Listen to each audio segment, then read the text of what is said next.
Let's bring in Robert Henneke, the executive director of the Texas Public Policy Foundation. Great to have you, sir. Based upon that absolutely wild video, isn't it abundantly clear to you the message from this White House is still, come on over, make that very dangerous journey to our border?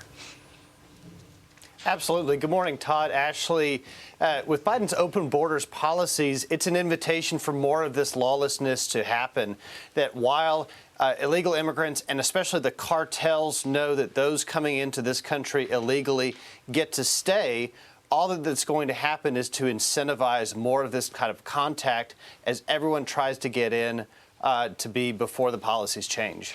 If the president doesn't shut the border down right now, I'm saying today, are we just going to continue to see problems like this and chaos like this unfold at the border and more frequently? We will, and it's more than just a physical barrier to prevent people from coming into this country illegally. The Biden administration has to change the policies that it's been operating.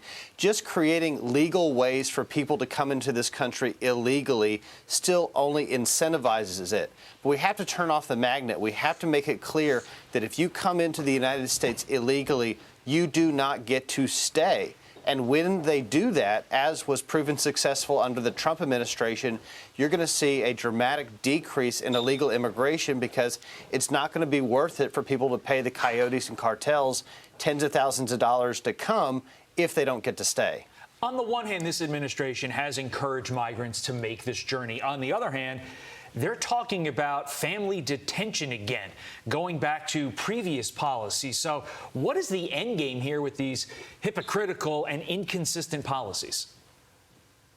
Well, the end game is the 2024 election, with the Biden administration being very aware of the political realities and the negative opinion about the Biden border crisis. And in its desperation to be looking at the upcoming election, they're re-implementing these kind of policies that actually work in controlling illegal immigration. So you have deafening silence from the left on the return to these policies. But I think the Biden administration is showing that if everything else that it's doing has failed, it's needing to work back to actual enforcement to try to get control of the situation for its own political sake. Robert, what about the strain this is putting on Border Patrol? Because we already know that they're overwhelmed down there, but in this type of situation in particular, when they're having to put up physical barriers, people got in. So going forward, what can CBP do to really protect themselves and the border? Because it looks like it's just a lost cause. I mean, you see it's complete chaos. Well, and that's a great question. And it's even more strain for the men and women, the brave men and women of Border Patrol that are still on the front line, keeping in mind that this administration has pulled most of the Border Patrol agents off of the actual border, instead has moved them to processing illegal immigrants. So we have less men and women holding that line because their colleagues have been pulled off to other assignments, and that just makes it more dangerous for the Border Patrol agents that are still left there to defend our national border and to do the job that they were instructed to do. So more agents doesn't always mean more border security, because this administration is just making them process illegal immigrants faster instead of keeping them out in the first place. And then moving air marshals to the border. All of it is just absolutely insane. Another area of hypocrisy from this White House on full display is with the Willow Oil project. President Biden expected to approve this Alaska project today, but he also just announced an indefinite ban on future drilling leases on 16 million acres of land and water in the state. Biden obviously trying to play both sides of the fence on this because, as you alluded to, there's an election 20 months from now. Is anyone on either side really buying this, though, Robert?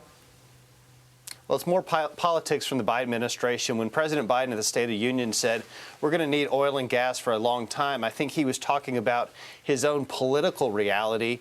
But don't take this as a change of heart from the White House in terms of a change of energy policy. ConocoPhillips has had the leasing rights to this area since 1999, and the Biden administration must have known that they were on weak legal footing to deny ConocoPhillips the ability to develop this area.